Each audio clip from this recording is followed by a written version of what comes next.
Hello, my name's James, and I am going to be walking you through the Philosophy of Religion specimen paper for the latest Edexcel specification, the specification that you are going to be working from.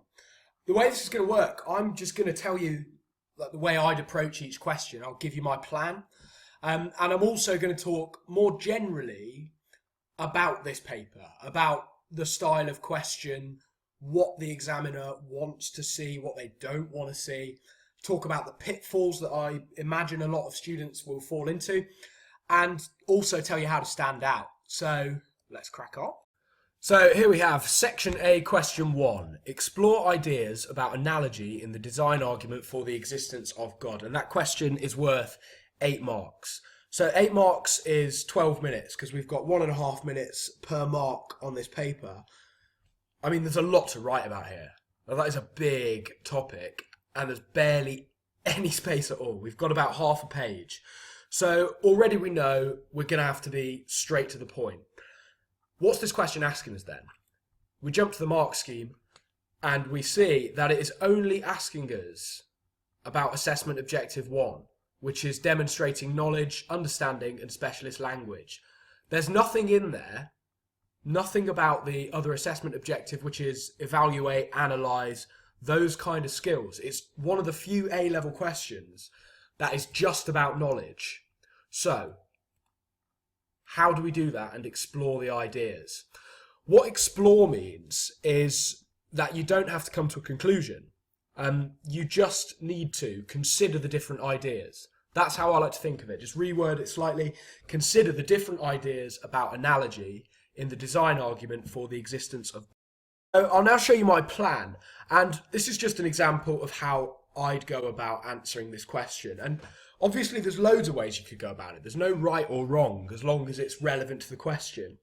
The only part of my plan that I would say is non-negotiable is this first part here.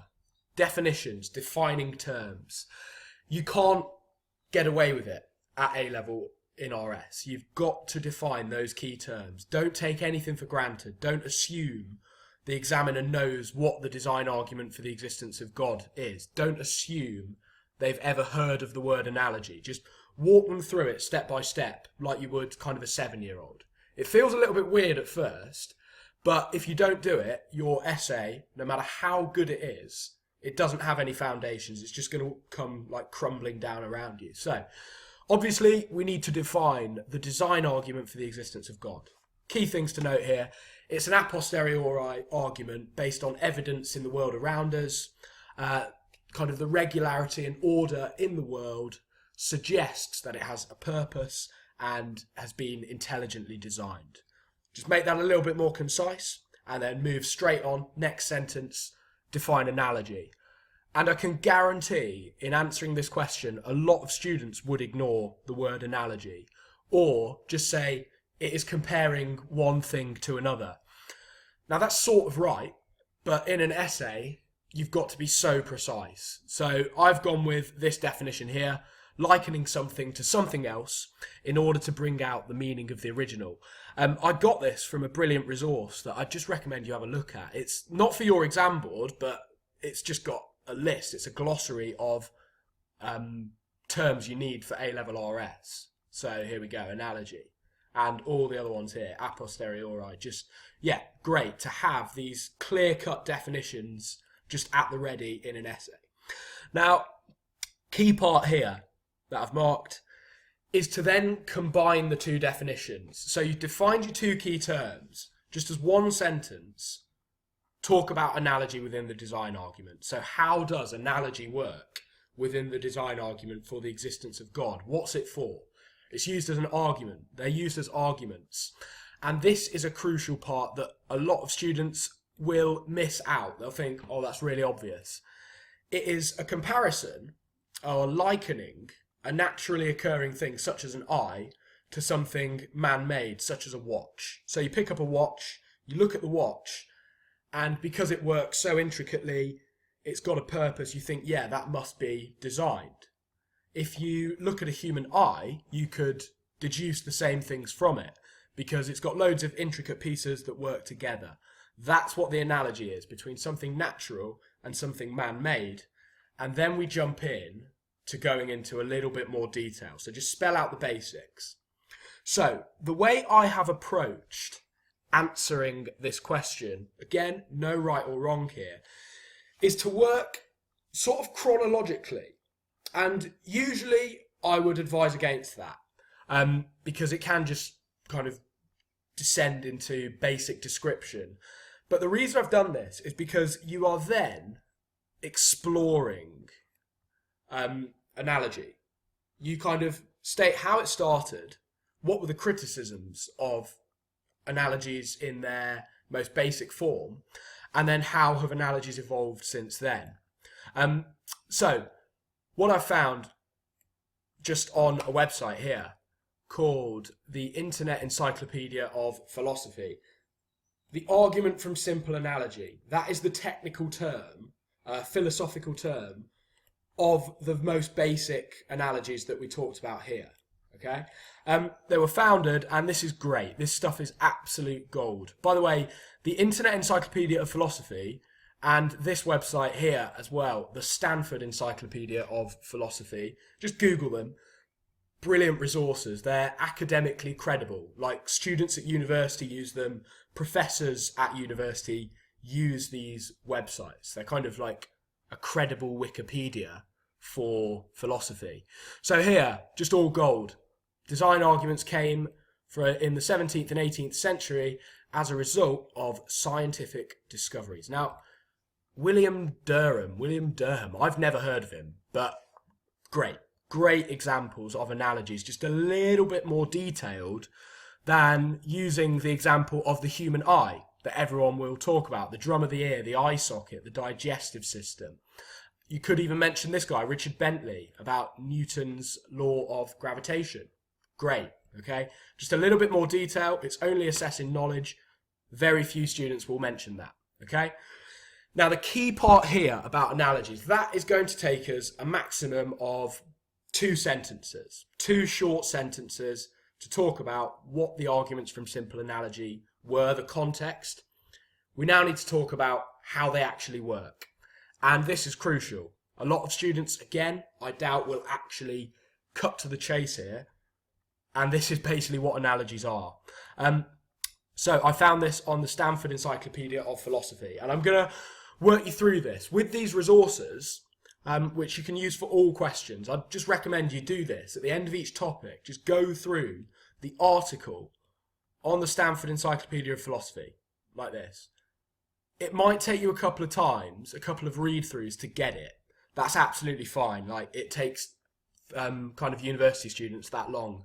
But once you kind of get in the habit of it, it becomes quite easy. So, here, this is the standardly ascribed schema is roughly thus, okay? I would just nick that phrase. It's great. So, 1, first rule.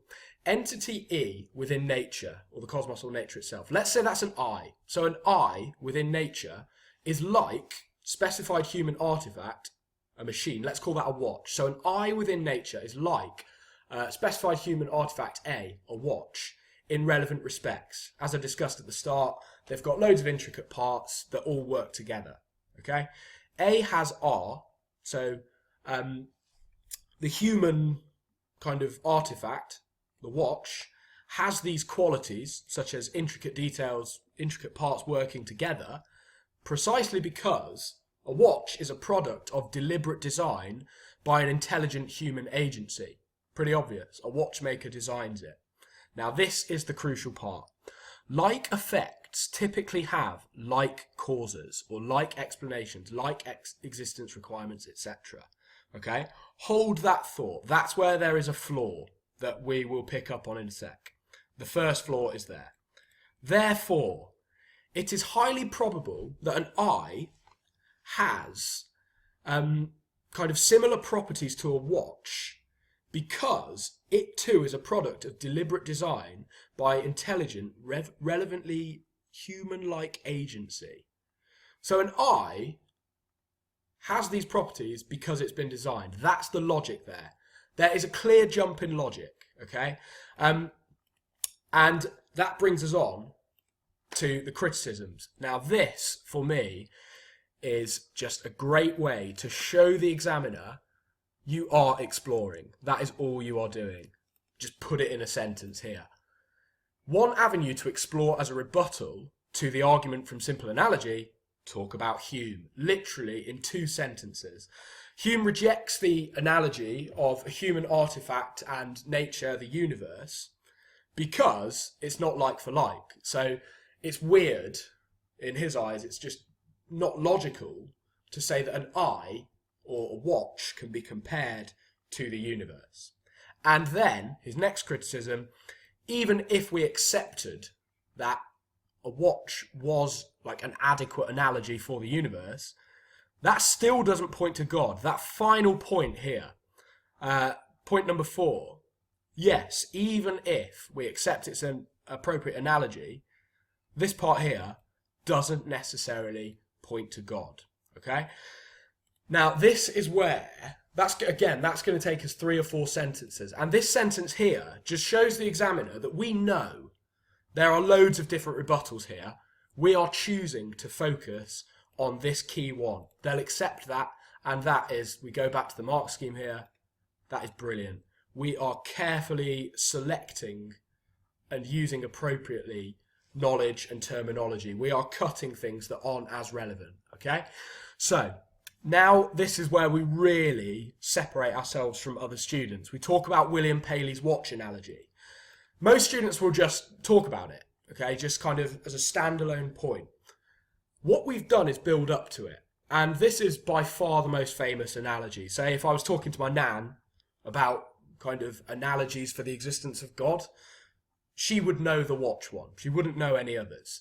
And the key thing here, it's sophisticated. It's more sophisticated than the arguments from simple analogy.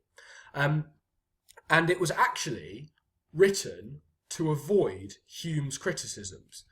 Very few students will know that. And just to prove it to you, let's find it here. Paley's Watchmaker Argument, here we go. Though often confused with the argument from simple analogy, the Watchmaker Argument from William Paley is a more sophisticated design argument that attempts to avoid Hume's objection to the analogy between worlds and artifacts. Brilliant, okay? We've got that from a credible source. So what we need to do is briefly lay out what the watch analogy is. Obviously, we've already briefly talked about it, but just lay it out very specifically as a sentence. Then, what's different about it? Paley talks about design qua purpose. You pick up a watch and it's got a very clear function. After a moment of time, you would see that a watch is designed with the function, the purpose of telling the time, okay? And it's also complex. He spells out how complex a watch is. It's got so many intricate parts that if one part was missing, the watch would not be able to perform its function. Calls this functional complexity.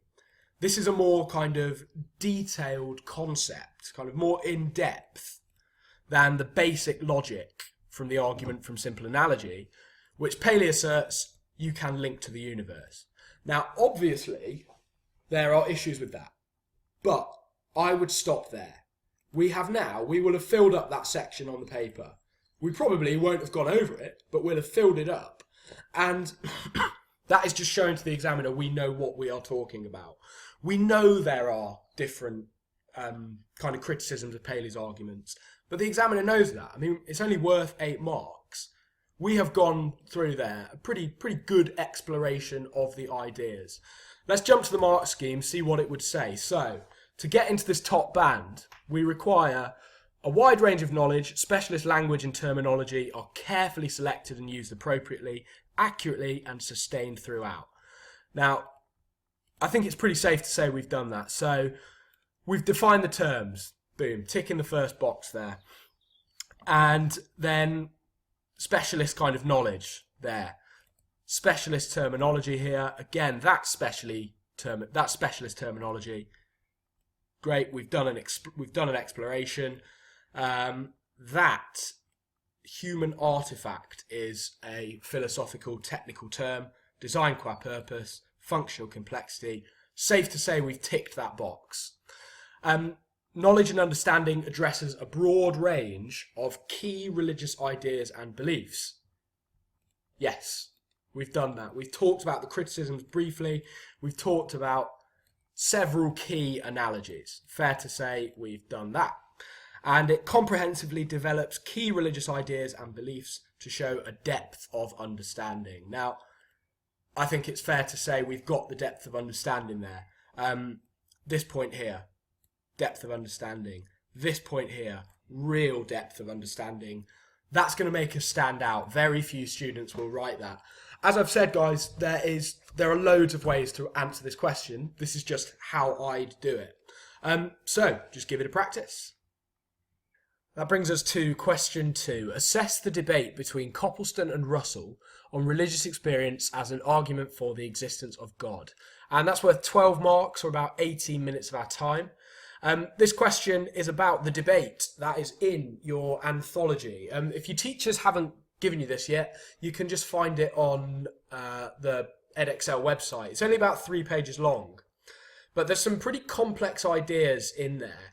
So if you've not read this yet, so I think it's 28 to 30, pages 28 to 30. If you've not read this yet, just pause the video, go and have a read until you have got the basics, because I'm going to be going into quite a lot of detail in answering this question. I'll explain why in a little moment.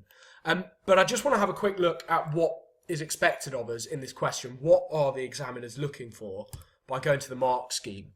And we'll see that there's 4 marks for assessment objective 1, which is knowledge and understanding. 8 marks for AO2, a new assessment objective, which is analysis and evaluative skills. Important thing though here that I'd like you to notice is that AO1, our knowledge and understanding, has to underpin the analysis. It is absolutely crucial to the analysis that our facts are right and that we're using them appropriately. Okay, so let's have a look at my plan for this question. Here we go, and as I was saying, I'm going to be going into a lot more detail on this question than the previous question and the questions that are coming up. The simple reason is this word here, assess. In my opinion, it's probably the most difficult command word that is in this paper, because it's always only going to be a 12-mark question, 18 minutes, but it requires a lot. We've got to not only flesh out the ideas in this debate, compare them against one another, like how do they relate, that kind of thing. We've also got to pass judgment, so our own personal judgment about these ideas, and come to a conclusion regarding their importance and relevance. That's a lot to do. And to do it effectively, we've got to have a pretty unique approach. And I'm going to go into a lot of detail. And this is kind of a basic structure, but I've fleshed out a lot of the points. And the things that are highlighted in blue, you will see, are kind of phrases that I would be using throughout this essay. The reason I've chosen this question to go into a lot of detail on is because it's a great chance to just highlight some of the general skills that you require for philosophy. And the first one, we've already talked about it, definitions. Defining those key terms. So again, we want to just pick out what they are. What's the debate? Bit general at the moment. What is that? Copleston and Russell, who are they? And religious experience. So the debate, just give a bit of context, it was on the radio in 1948 between Copleston, Jesuit priest, Bertrand Russell, agnostic philosopher. That's just underlined because some dodgy websites have him down as an atheist. And then that's one sentence. Next sentence, just a brief kind of definition of religious experience. I've just got that from Stanford Encyclopedia of Philosophy. And I just want you to notice here these key terms that we will need in whichever definition you use. You're going to need these phrases. Some objective reality and something about religious import. Okay. Now, when it comes more generally to defining terms, You don't have to do it as the first sentence or the first couple of sentences in your introduction, particularly in the longer questions, if you will be defining them as you go. That's absolutely fine. This is a personal preference thing. I just like to just get it out the way and let the examiner know that I know what I'm talking about straight off. Now, where it's a bit different to that last question is we now have to also think about defining our argument. And that's where this little phrase here comes in. Because what we are trying to do in this question, where we have to pass a judgment, we've got to tell the examiner what our argument is going to be, what we're going to say, first of all. Secondly, we've got to actually say it. And then finally, thirdly, we've got to say that we've said it, and then say how the argument could progress from here as well. Okay, so this little sentence, again, as I said, things in blue are pretty much what I'd be writing. The crux of this argument is that for Copleston, there has to be an objective good behind these transcendental experiences because of the good moral effect that they have on our characters. For Russell, this does not logically follow. So what we're doing here is just laying out that Copleston defines religious experiences as this. Russell does not necessarily agree with it. So it's setting up the debate. And then this next sentence is something that I do or something that I did in every single philosophy essay. It can feel a little bit clunky at first, but let me explain why this essay will sentences are great in my opinion. It's because you are now telling the examiner, firstly, you are answering the question. This essay will assess the importance and relevance of their arguments. This essay will assess, first of all, their importance and relevance of their arguments. And also, it gives us the ability to narrow the scope of our essay. And that's something you'll hear your teachers talking a lot about if you go to the RS conference, which I assume quite a few of you probably will do. The examiners there will say they love it when students kind of narrow the scope of their essay and home in on one or two key ideas that are fully explored. Problem is, there's a way you've got to do it. You've got to go about it in a certain way. First step, you've got to say that that is what you're doing. So we are focusing on whether the effects of a religious experience can prove its truth and the existence of God. Okay? So just really succinctly, really clearly, setting up the scope of our essay.